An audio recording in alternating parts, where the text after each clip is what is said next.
Hari tu kita dah tengok untuk multiplication law, which is hukum pendaraban untuk log. So hari ni kita akan tengok kepada hukum pembahagian, divisional law untuk log. Okay. Untuk yang ni, dia sama je. Konsep dia lebih kurang sama je. Cuma hari tu, kalau darab, kita akan jadikan tambah. Kalau bahagi, kita akan jadikan darab. That means, kat sini cikgu ada contoh. Ini memang dia punya basic dia. Dia log A X per Y. Okay. Jadi, log ni dia akan ambil setiap satu. Dia akan ambil setiap satu. So, setiap satu ni akan ambil log. Lepas tu, bahagi ni, bahagi, dia akan jadi tolak. Okay, sebab kalau macam yang darab hari tu, contoh log A X Y sama dengan log A X tambah dengan log A Y. Okay, kalau tambah, kalau darab, sebab X dengan Y ni kan dia hasil darab, X darab dengan Y. So kalau darab dia akan jadi tambah, setiap satu ni akan ambil log. Sama juga macam divisional law, hukum pembahagian. Cumanya kalau bahagi dia akan jadi tolak. Tapi korang kena pastikan dia macam ni lah. Kalau contohlah korang dapat yang macam ni. Log A X per dengan log A per Y. Yang ni korang tak boleh tukar dia jadi log AX tolak dengan log AY. Ni tak boleh. Ni salah. Sebab setiap satu ni, yang Y ni dah ada log. X ni pun dah ada log. Yang ni, sebab diorang share log yang sama. Log A X per dengan Y ni dia share. So, kita boleh pisahkan dia, setiap satu ni akan ambil log. Lepas tu dia akan jadi tolak. Sebab bahagi kan. Kalau darab dia akan jadi tambah. Okay, kita akan tengok kepada contoh soalan.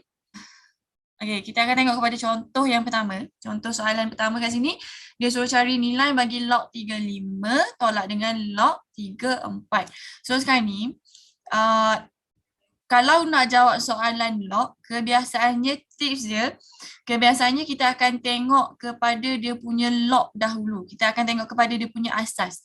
Kalau asas sama, okay, kalau asas sama, jalan kerja korang tu akan lebih senang lah. Kita kena pastikan dia punya base sama je dulu. Bila base sama, nak jawab soalan tu, dia lebih mudah. Okay, lepas tu baru kita akan tengok kepada hukum-hukum dia. Sekarang ni, kita tengok kat sini, dia tolak. Okay, tolak. Lepas tu, setiap satu ni dia ada log. So, maksud dia kat sini, kan tadi kan yang hukum yang cikgu tunjuk tadi, yang first slide tu, dia log A, X per dengan Y dia sama dengan log AX tolak log AY. Sebab dia share log yang sama, so setiap satu akan ambil log, bahagi dia akan jadi tolak. Tapi yang ni setiap satu memang dah ada log. Memang dah ada log. So kat sini, apa yang kita boleh buat adalah kita boleh reverse balik. Kita reverse balik. Kita pergi balik ke sana. Faham tak? Kita pergi balik ke sana, maksud dia, kita kumpulkan log, kita ambil satu je log, lepas tu kalau tolak, dia akan jadi bahagi. So 5 dengan 45 ni dia akan jadi bahagi lah, dia akan jadi macam ni. Log 3, 5 bahagi dengan 45. Nampak tak? Kita gabung balik dia. Daripada dia terpisah tadi, setiap satu ada log, lepas tu kita gabung balik. Kat sini dia tak ada masalah kita nak gabung balik sebabnya asas dia dah sama. Tapi korang kena pastikan tu dululah. Korang kena pastikan dia punya asas tu sama. Bila asas dah sama, barulah kita boleh nak guna hukum-hukum yang ada lah. Yang dalam kes yang ni kita guna hukum pembahagian, divisional law. Okay. Lepas tu, barulah kita permudahkan macam biasa. So kalau kita tengok kat belakang ni, 5 dengan 45 ni kita boleh permudahkan. Dia akan jadi log 3 1 per 5. 1 per 5 ke? 45 per 5. 1 per 9 lah. Astagfirullahaladzim. 1 per 9. So sini kita dapat 1 per 9. Lepas tu, yang ni, nampak tak kat sini ada 3. Lepas tu sini 9. 9 ni kalau korang dah terbiasa kan, kalau korang dah terbiasa jawab soalan indeks, korang akan benda ni akan datang sendiri dekat kepala korang. Oh ni 9 boleh tukar kepada asas 3 sebab kat sini asas 3. Sebab kebiasaannya nombor yang dia bagi kat sini, nombor yang ada kat sini, kebiasaannya dia akan, biasanya kalau soalan untuk cari nilai, biasanya dia akan kaitkan dengan asas. Dia akan berkait dengan asas. 9 dengan 3 ni dia berkait sebab 9 ni sebenarnya kita boleh tukar kepada asas 3. Contohnya kat sini 9 kita boleh tukar ke asas 3. 3 ni, 3 kita nak dapatkan 9. Kita kena kuasakan dengan 2. So kalau korang tekan kalkulator ni, 3 kuasa 2 ni korang tekan kalkulator, korang akan dapat balik 9. Baik korang, kita nak tukar kepada asas 3 biar dia sama dengan asas log kat sini. Okay, sebab kalau dia sama, kan kita ada satu hukum tu, kalau asas dengan nombor dia sama, dia akan jadi 1. So ni kalau kita tukar dia, okay, tulis dulu Jadi log 3, 1/3 kuasa 2. Nampak tak? Daripada 9, cikgu tukar dia jadi 3 kuasa 2. Sebab cikgu nak dapatkan 3 tu. Sebab cikgu nak hilangkan log. Kalau nak hilangkan log, kita boleh guna hukum yang ni. Log, bila asas dengan nombor sama, dia akan jadi sama dengan 1. Okay. Lepas tu, okay. Sekarang ni, log ni, nombor ni, dia duduk dekat bawah. Okay. Kalau dia duduk kat bawah, kita tak boleh lagi nak guna hukum ni. Dia kena duduk sebelah-sebelah macam ni. Okay. Tak boleh lagi nak guna hukum tu. So, yang ni, 3 kuasa 2 ni, kita akan bawa dia pergi naik atas. So, dia akan jadi macam ni. Kalau yang ni indeks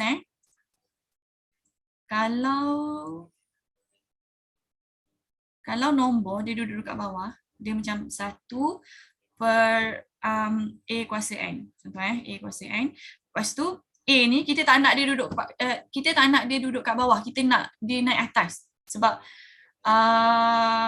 kita nak naikkan dia ke atas lah, A ni kalau kita naikkan ke atas, okay, kita naikkan ke atas ni, lepas tu kuasa ni dia ikut sekali.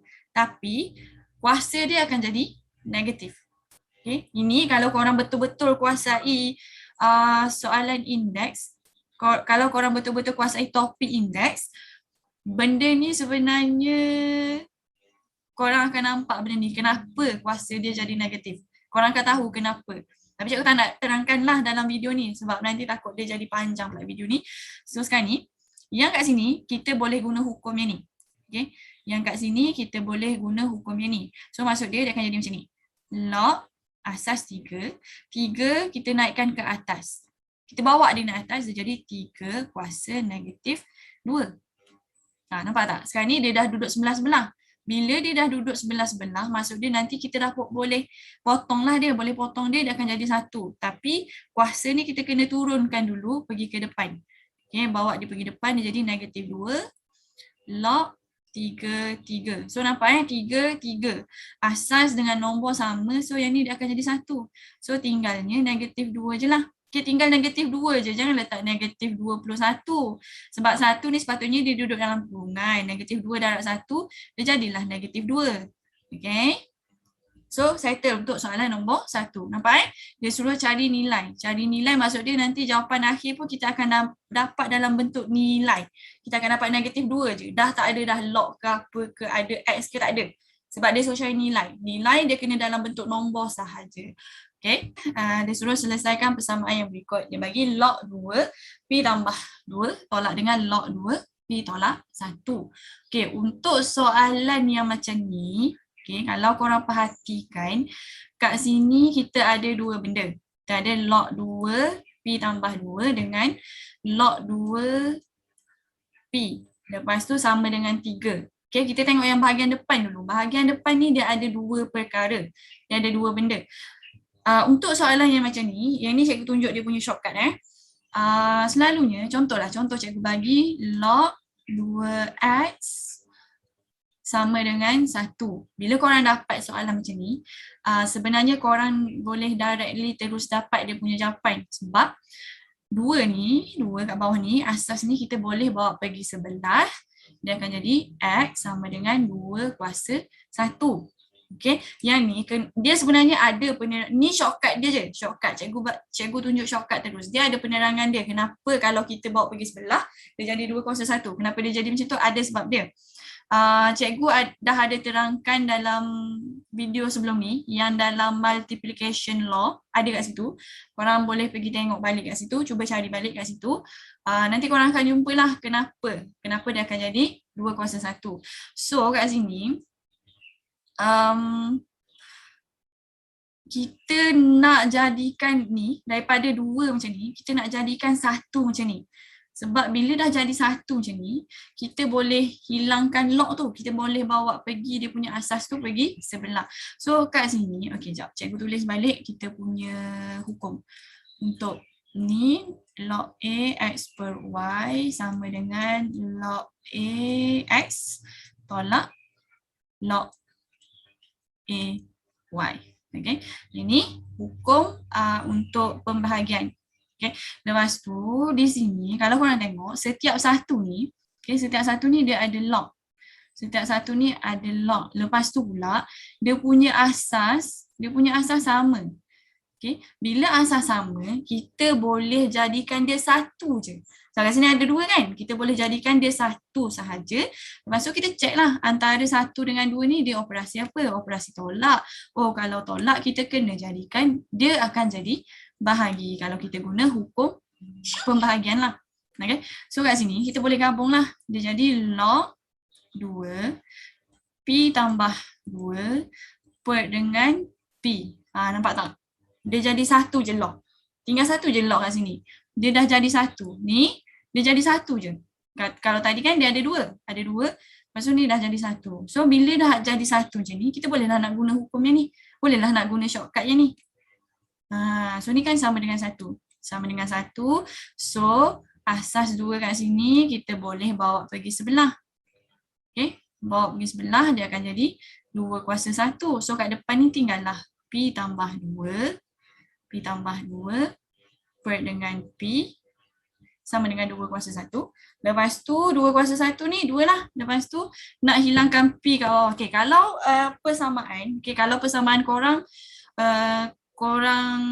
jumpa pecahan. Okay, sebab selalu sangat kalau dapat soalan yang melibatkan pecahan, selalu sangat student sangkut kat sini. So kalau ada pecahan, kita hilangkan dulu pecahan tu. Nak hilangkan pecahan, dia ada cara-cara dia. So kalau yang macam ni, disebabkan kat depan ni ada 1 je. Bila ada 1 je, kita boleh pindah terus P ni pergi sebelah. Yang bawah tu pindah je pergi sebelah. Kan tempat asal tadi kan dia bahagi. Kalau duduk bawah, okay. Kalau pecahan, kalau kat atas dia adalah darab. Kalau kat bawah adalah bahagi. So P ni duduk bahagian bawah, dia bahagi. Bila bawa pergi sebelah, okay, dia lalu dekat sama dengan ni, dia akan jadi darab lah. Kan bahagi kan lawan dia darab. So jadinya dia akan jadi P tambah 2 sama dengan 2 darab P. Cikgu darab direct. 2P lah. 2 darab P. Lepas tu kita pindah je macam biasa. Cikgu bawa P ni pergi belakang Sebab kalau cikgu bawa pergi 2 ni pergi depan, 2P ni pergi depan, nanti dia akan jadi negatif. Sebab selalunya kalau kita nak cari nilai untuk pemboleh ubah, cikgu lebih suka kalau kita sentiasa jadikan dia positif. Pemboleh ubah ni kita sentiasa jadikan dia positif. Sebab kalau kita dapat terutama sekali soalan yang jenis ungkapkan, kalau korang jadikan dia negatif, cikgu takut nanti ada silap. Benda ni sebenarnya korang boleh nampak kalau korang banyak latihan. Okay? So kalau korang nak bawa pergi depan pun boleh, tapi cikgu nak bawa pergi belakang, dia jadi 2 sama dengan 2P tolak dengan P. So kita terbalikkan je lah balik. P sama dengan 2. Macam tu sahaja. Okay. Korang kena mahirkan benda ni. Kena nampak benda ni. Kena tahu macam mana nak tengok. Macam tu je lah. Okay. Lepas tu kita tengok yang seterusnya.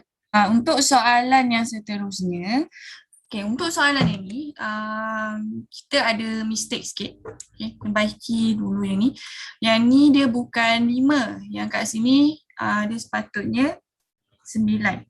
Okay, saya perbaiki sikit soalan ni. Dia log P9. Okay. Untuk soalan yang ni, dia diberi bahawa log P3 sama dengan R dan log P9 sama dengan S. Ungkapkan log P kuasa 2 per dengan 81 dalam sebutan R dan S. Okey. Dia nak dalam sebutan R dengan S. Kalau kita tengok ke atas, dia ada bagi. Dia bagi log 3P3, log P3 sama dengan R. Lepas tu log P9 sama dengan S. So dia suruh ungkapkan yang ni, dalam sebutan R dan S. Maksud dia kita kena manipulate lah kat sini. Kita kena manipulate. Yang dekat sini kita kena cari benda-benda ni. Kita kena cari log P3 untuk kita ungkapkan dalam sebutan R. Lepas tu kita kena cari log P9 untuk kita ungkapkan dalam sebutan S. Okay, tak apa. Cikgu tahu korang tak dapat lagi. So, kita buat dulu. Dia bagi log P kuasa 2 per dengan 81. Okey. Kat sini, kalau kita tengok, kan, kalau kita tengok soalan kat sini, dia bagi log P kuasa 2 per dengan 81.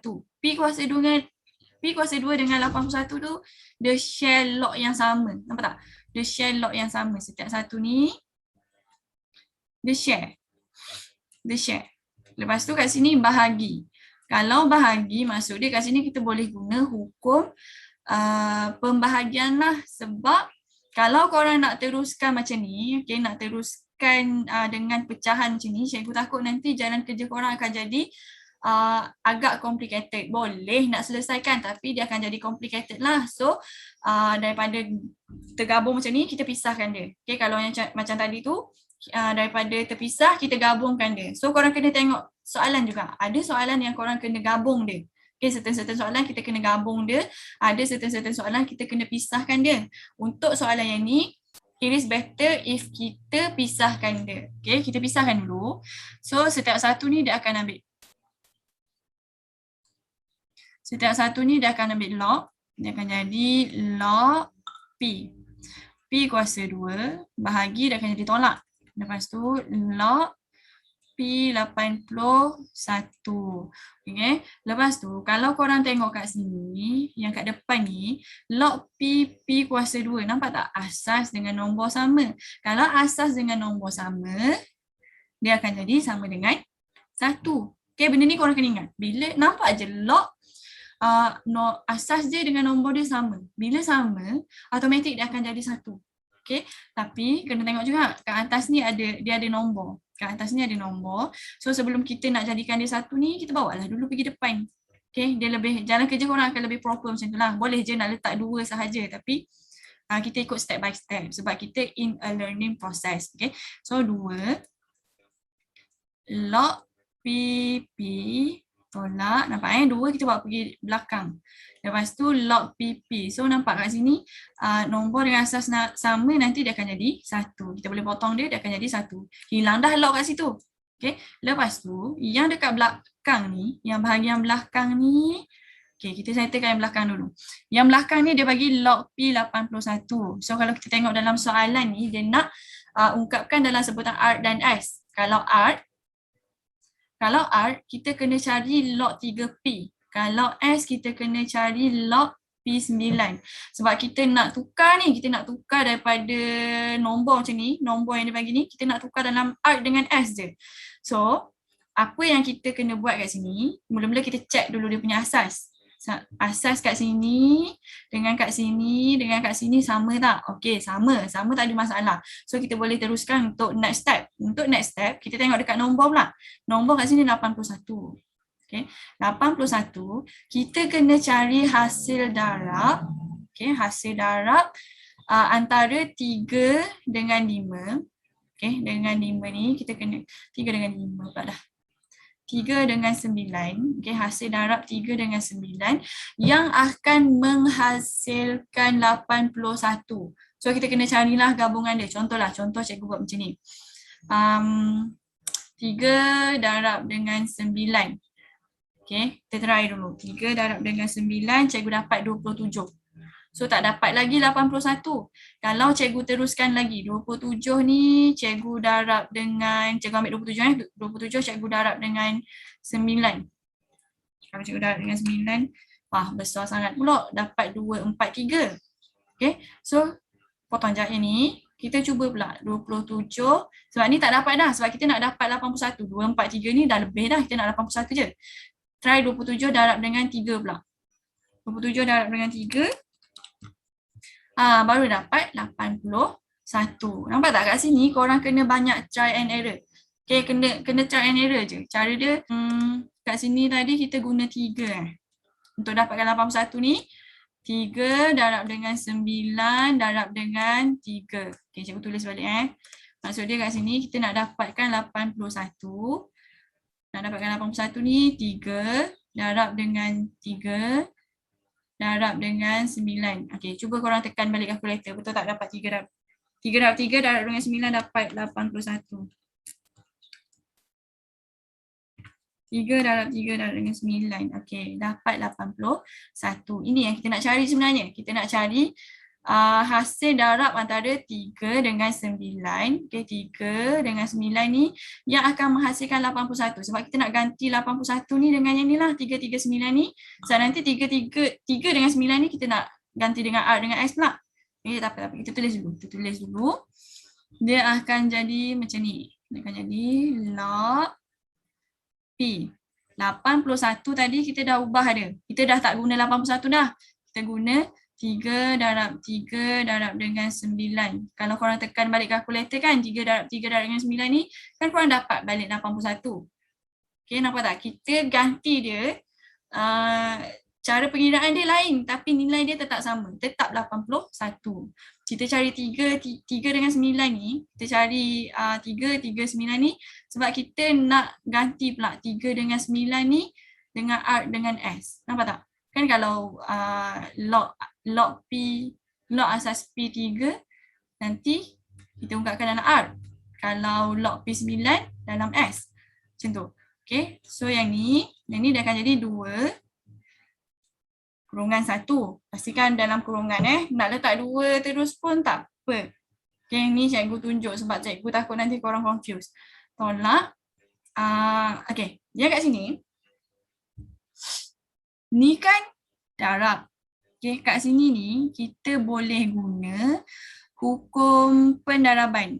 Okay, kalau korang belum tengok lagi video hukum pendaraban tu, korang boleh tengok video yang sebelum ni, okay? Boleh cari balik dekat channel cikgu. So yang ni, nampak kat dalam ni, dia darab. Lepas tu dia share log yang sama. Nampak tak?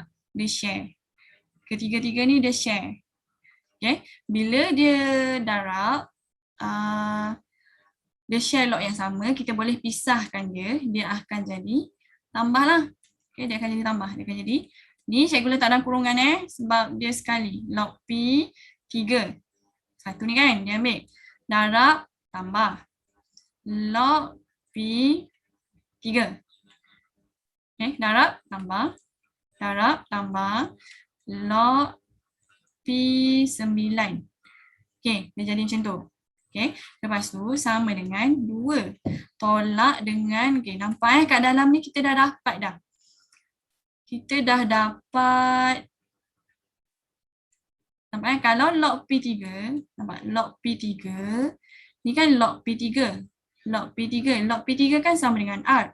So kita akan gantilah tempat tu dengan R. Jadi tolak R. Ni jadi R. Yang ni log P3. Log P3 pun R. So tambahlah dengan R. Tambah R. Tambah log P9. Log P9 kan sama dengan S. So kita akan gantikan tempat tu dengan S. So dia akan jadi 2 tolak. Cikgu pemudahkan dalam kurungan dulu. Jadi 2R tambah dengan S. So yang ni kalau cikgu buka dia punya kurungan, dia akan jadi 2 tolak 2R tolak dengan S. So inilah dia punya jawapan. Dia suruh ungkapkan dalam sebutan R dan S. Maksudnya jawapan dia kena ada ungkapan R dan juga ungkapan S. Macam tu sahaja. Okay?